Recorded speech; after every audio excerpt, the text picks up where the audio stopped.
এই ভিডিওটা তৈরি করছি মেনলি ক্লাস 11 সেকেন্ড সেমিস্টারের ছেলে মেয়েদের জন্য। ভিডিওর বিষয়বস্তুটা হচ্ছে রেভিনিউ। আসলে আমি ওদেরকে যেটা করাচ্ছি সেটা হচ্ছে যে পারফেক্ট কম্পিটিশান, তার পরবর্তী সময় মনোপলিস্টিক এগুলো আসবে, কিন্তু সেখানে একটা রেভিনিউ সম্বন্ধে ভালো ধারণা তৈরি করতে না পারলে এই জায়গাগুলো ঠিক মতন ওরা বুঝতে পারবে না। সেই কারণে আমি রেভিনিউটাকে একটু আরেকবার রিক্যাপ করবার চেষ্টা করছি। এবার আগেও বলেছি, এখনও বলেছি, ইকোনমিক্সের না সেভাবে কোনো ক্লাস হয় না। এই ভিডিওটা যে কোনো ক্লাসের ছেলেমেয়েরাই দেখতে পারে যেখানে রেভিনিউ চ্যাপ্টারটা আছে।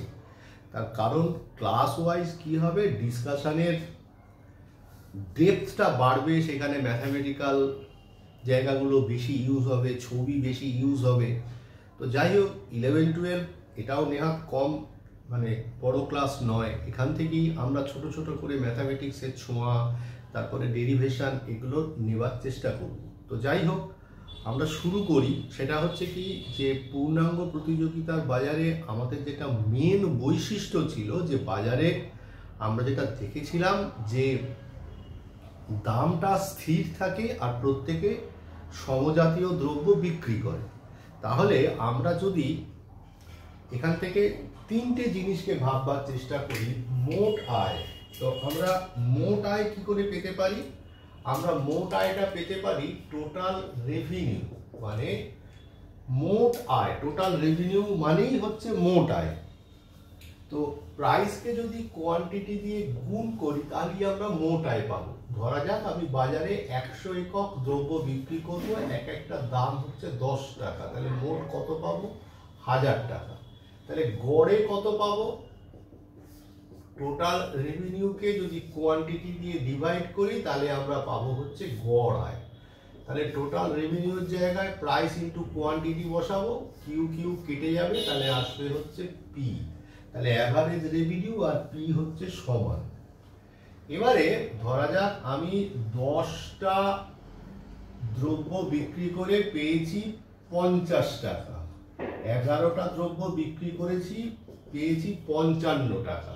তাহলে এটাও মোট আয়, আবার এটাও মোট আয়।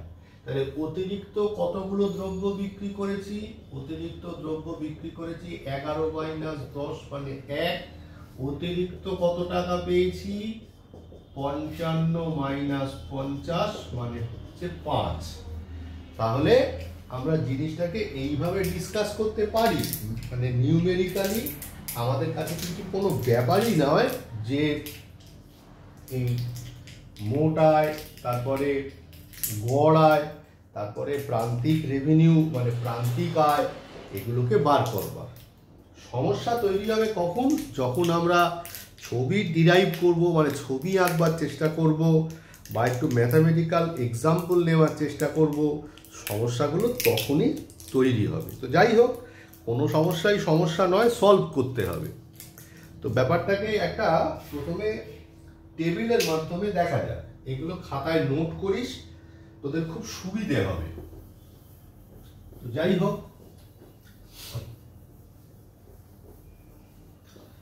আমরা তাহলে কি দেখলাম, যে পূর্ণাঙ্গ প্রতিযোগিতার বাজারে দামটা স্থির থাকে। তাহলে 10 টাকা 10 টাকা 10 টাকা 10 টাকা 10 টাকা। এবার আমি কোয়ান্টিটি বাড়াচ্ছি 1 2 3 4 5। তাহলে মোট আয় কত হবে?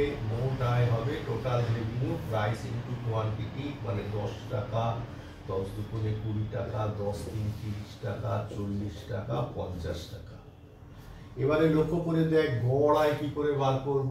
গড় আয় বার করব টোটাল রেভিনিউকে কোয়ান্টিটি দিয়ে ডিভাইড করব, বেরিয়ে যাবে গড় আয়। তাহলে 10কে 1 দিয়ে ভাগ করব 10, 20কে 2 দিয়ে ভাগ করব 10, 30কে 3 দিয়ে ভাগ করব 10, 40কে 4 দিয়ে ভাগ করব 10, 50কে 5 দিয়ে ভাগ করব 10। প্রান্তিক আয় কি করে বেরোবে? টোটাল রেভিনিউকে কোয়ান্টিটি দিয়ে ডিভাইড করলেই আমরা প্রান্তিক আয় পেয়ে যাব। তাহলে কি করে পাবো? দেখ, প্রথমে 10 ছিল 20, তাহলে কত বের হলো? 10 বাড়লো, তারপরে কত হলো 10 বাড়লো, তারপরে কত হলো 10 বাড়লো। প্রান্তিক আয় তো টোটাল রেভিনিউ থেকেই আসে, তাই না? তাহলে 10 করে বেড়েছে। তাহলে লক্ষ্য করে দেখ যে এখানে প্রাইস, এখানে গড় আয় আর এখানে এমআর, এরা দেখ সমান। তাহলে পূর্ণ প্রতিযোগিতার বাজারের মেন শর্তই হচ্ছে প্রাইস, অ্যাভারেজ রেভিনিউ আর এমআর এরা সমান হয়। তো তাই যদি হয় তাহলে পূর্ণাঙ্গ প্রতিযোগিতার বাজারের যে জায়গাটা, কেন দেখ দামটা তো কিপিং কনস্ট্যান্ট, এদিকে প্রাইস মেজার করেছি, এদিকে কোয়ান্টিটি মেজার করেছি, তার মানে এখান থেকে এইটুকু যদি 10 ধরি তাহলে এটাই প্রাইস, এটাই এআর, এটাই হচ্ছে এমআর। দেখ প্রাইস 10, এআর 10, এমআরও 10, তাহলে কি হচ্ছে এই প্রাইস রেখাটা এক্স অক্ষের সমান্তরাল হচ্ছে। আশা করি বোঝাতে পারলাম। তো ব্যাপারটা হচ্ছে যে এই জায়গায় দাঁড়িয়ে একটা জিনিস খেয়াল করে দেখ, টোটাল রেভিনিউটা দেখ 10 করে বেড়েছে। প্রথমে যখন 1 পয়সাও দাম যদি না থাকতো তাহলে এখানে টোটাল রেভিনিউ কত হতো? 0। তাহলে টোটাল রেভিনিউটা যেহেতু সমান পরিমাণে বেড়েছে, সেই জন্য টোটাল রেভিনিউকে আমরা বলবো মূল বিন্দুগামী সরলরেখা। ব্যাপারটা কিরকম? এবারে না আমরা যেমন টোটাল রেভিনিউ থেকে গড় আয় আর মার্জিনাল রেভিনিউ পেলাম, তেমনি টোটাল রেভিনিউ রেখা থেকে আমরা গড় আয় রেখা আর মার্জিনাল রেভিনিউ রেখা পাওয়ার চেষ্টা করি। আসা যাক।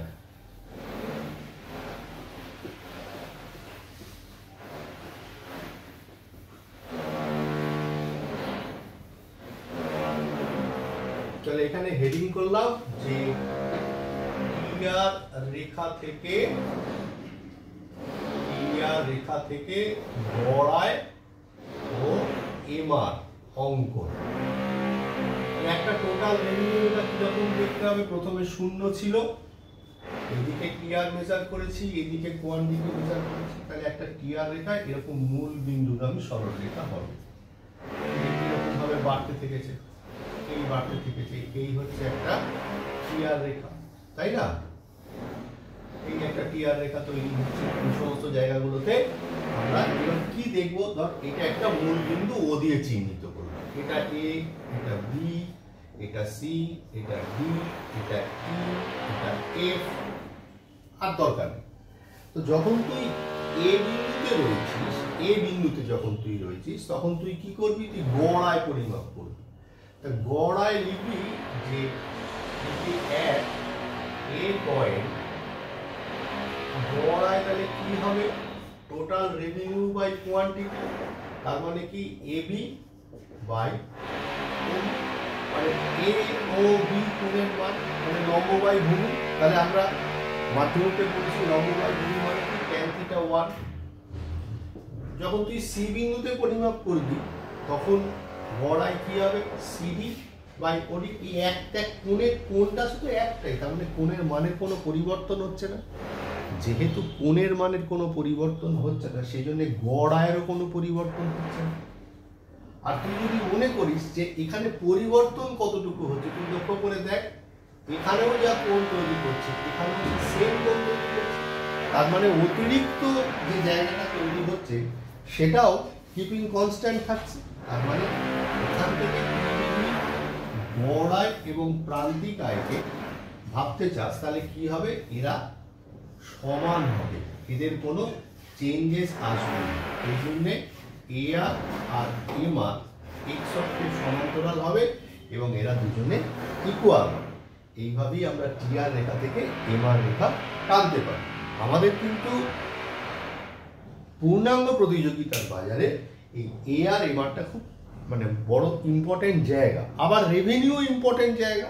তাহলে আমরা টিআর রেখাটা কিরকম হয় দেখলাম, যখন দামটা স্থির থাকে, অর্থাৎ যখন পূর্ণাঙ্গ প্রতিযোগিতার বাজারে দাম কিপিং কনস্ট্যান্ট থাকে, তখন টিআর কি হয়? এরকম মূল বিন্দুগামী সরলরেখা হয়। তার মানে tan 45 ডিগ্রি 1 হয় এবং সেই জায়গায় সবসময় ভ্যালুটা সমান হওয়ার জন্য এআর আর এমআর আমরা সমান সমান দেখতে পাই। আশা করি আমি তোদেরকে যেটা বোঝাতে পারলাম যে টিআর এর থেকে কি করে এআর এমআর পেতে পারি এবং টিআর রেখা থেকে কীভাবে এআর এবং এমআর রেখা তৈরি হতে পারে। আপাতত এই ভিডিওটা মন দিয়ে দেয়, তারপরে আরও একটা ভিডিও করে আমি এবার পূর্ণাঙ্গ প্রতিযোগিতার বাজারে বলতে শুরু করব।